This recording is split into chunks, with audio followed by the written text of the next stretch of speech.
Hello guys, welcome back to my channel. Today we are going to be doing an Ask Carrie Rad. So I took to Instagram and asked you guys to ask me some questions, and I got some awesome questions. I actually did it for a Snapchat Q&A, and I answered some questions on Snapchat, but there were such great questions that I was like, I need to take some of these and put this into an actual video. First one says, how to deal with negativity and negative people. We are going to meet so many negative people in our life. It's really common. Sometimes people might just be going through a phase of feeling super negative, and then there's also people out there who are just constantly negative. I think especially in the workplace. When I worked in banking, for sure, I definitely met a lot of people that I worked with that were just constant negative people. And for me, what I did was, one, I made it a learning experience for myself. I was like, okay, I never want to be that person. Just don't let it affect you too much. Don't dwell on it too much. Don't allow it to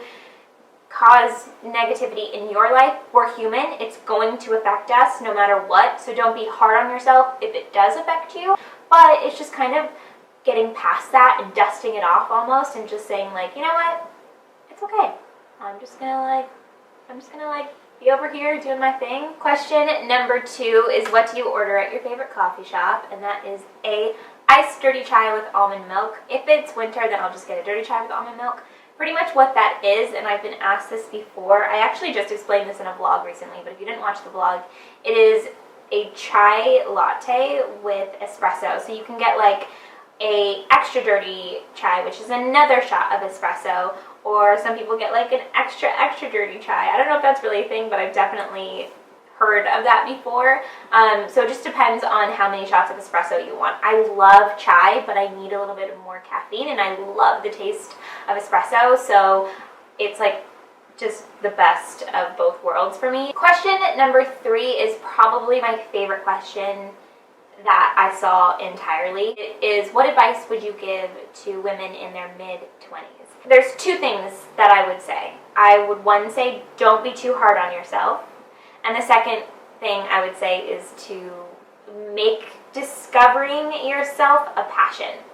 And I'll go briefly into each of those and tell you exactly why. 1, don't be too hard on yourself, because I feel like when we get into our mid-20s, it's that time of our lives that we're like, oh my gosh, we're not doing exactly what we were supposed to be doing. If life takes a different course, and like at 24, you're like, whoa, I'm leaving this job and I'm starting to do something completely different than what was planned, or what was like my whole idea of what I was going to do has completely changed. That's okay, because life is going to take you where you're supposed to be and where you're meant to be. And like I said earlier, the second piece of advice is to make discovering yourself a passion. And this one I can't really stress enough, and I'm not trying to be like preachy or anything, which I think usually in my Q&As I sound a bit preachy, but I'm not trying to be. I'm just giving my honest advice. I think that discovering yourself is such a beautiful thing in your early 20s and just your 20s in general. I mean, I'm not saying that by your mid-20s you will discover yourself and you know yourself completely, because I think our entire lives we will be discovering ourselves. But I think that that's such a beautiful thing, and I think that it's a great passion to have, to find out the things that you love, to go out and travel, to find books to read that you love, that inspire you, art that inspires you, friends that inspire you, love that inspires you. I think that making discovering yourself a passion is kind of the coolest thing in the world, and it's something that just recently, throughout the last 2 years of my life, has really become a passion of mine, is just finding out more about myself and the things that I love. And yeah, so that's definitely advice that I have for women in their mid-20s.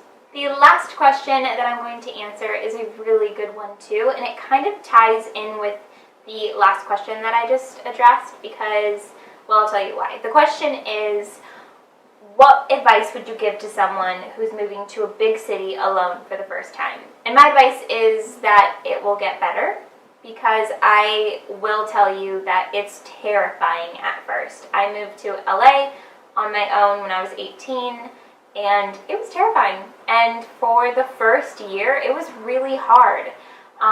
It got so much better, and now I pretty much don't ever want to. I love LA. Like, I could live in a different country for a little bit, but I love LA.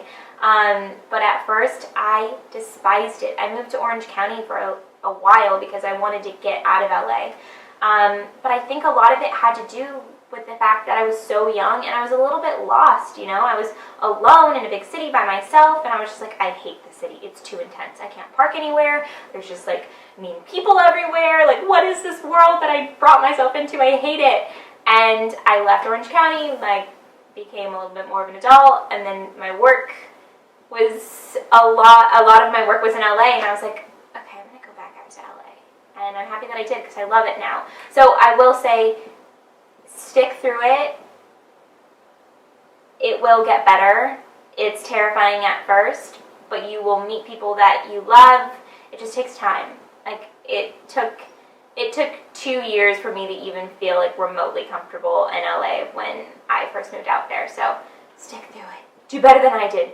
Don't leave. That is it for the questions. I hope that you guys liked this video. Thank you again so much for sending in those questions. And before I go, I want to tell you guys about something so exciting that I've been working on for quite some time now, because I just wanted it to be perfect for you guys, and it's something that I've wanted to do for a very, very long time. I have there's more than 2. There's like 3 of each option, so there's 6 in total. T-shirts that I created. One says Rad and one says Rad Vibes Only. I love them so much. They're super simple, super comfortable. I think that they're so cool. I worked with District Line, so I'll put the link in the description box for you guys. I know that like t-shirts aren't that big of a deal, I guess, but for me, I guess because I did move to LA at 18 to pursue fashion, this is like kind of my first experience of creating something myself that I can share with you guys. So it's just it just feels like a really big deal for me. So if you guys are interested in the t-shirts, I think that they're super cool and I love them a lot. I can't wait to like rock mine all the time. So I hope that you guys like them. I hope you guys liked this video. Again, I'll put the link to the t-shirts in the description box for you guys, and I hope that you guys are having the best day. And again, I will be at Playlist Live in Washington, D.C. the beginning of September. It's like September 2nd through 4th or something. Yeah, those are the dates. All right, I'm gonna go. I love you guys. Bye. Bless you. I was gonna see if I could shoot.